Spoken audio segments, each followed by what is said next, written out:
And Floor, and it's really fun that you guys get to play these wild, crazy sisters, by the way. We got a little taste of it.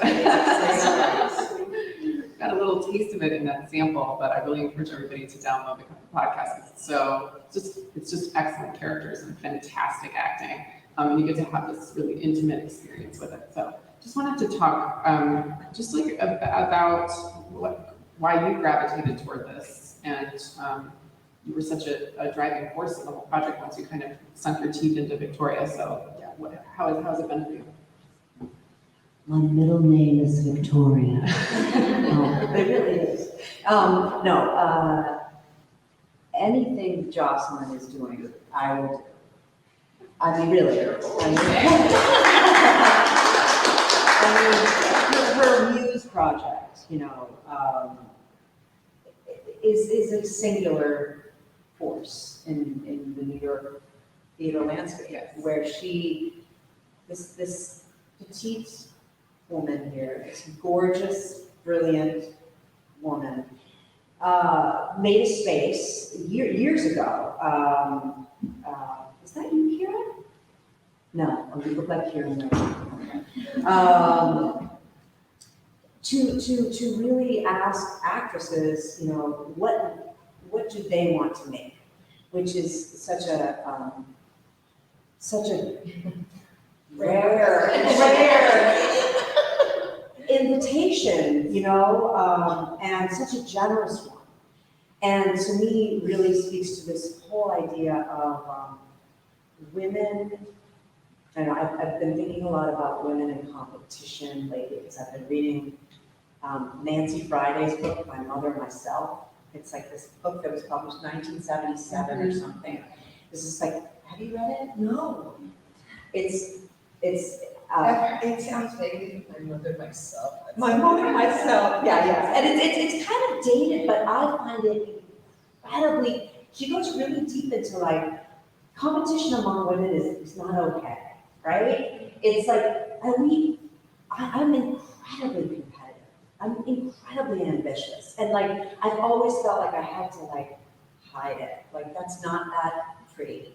And men are given like, arenas to compete. I mean, I understand, everything's changing now. And women are doing more sports and stuff, but men have this safe arena. It's like, one day you're gonna lose and I'm gonna win, and it's gonna be okay. And we're gonna try really hard and we're gonna get really serious, but at the end of the day, we're gonna shake our hands, have a beer, and of course not. or not. But women don't get that. We compete for the men. We compete for the men. We compete in this way that's like under this cover of, oh my God, you're prettier than me. And all this stuff that's really toxic. And I mean, it's funny because Daphne and I have a long history together, and competition played a huge part. Like, we were naturally sort of set against each other, right?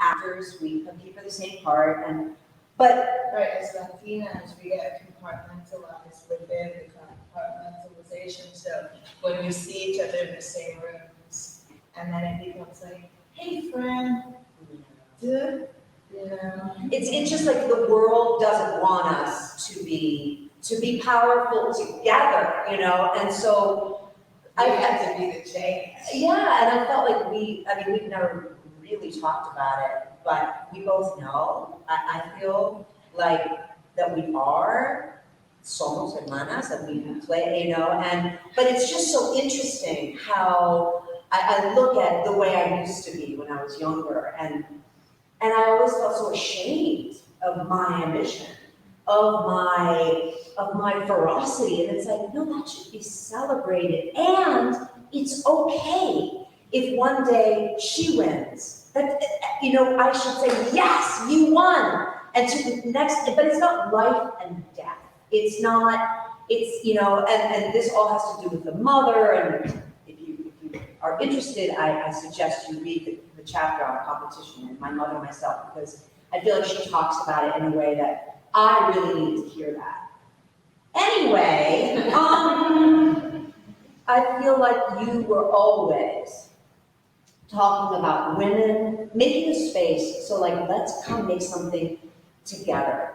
And it wasn't an exclusionary space, but it was focused on women and what we want, which is, again, like that question, what do we want? Not what do we write for, what can we be no, what do we need to say? And so, during the pandemic when we had some time, she started talking about this project and I just wanted to help make this happen. And it was such an honor to get to play this badass who ran for president before women had the right to vote. This bitch was standing up on a soapbox in the middle of the street and men thought, and were spitting at her.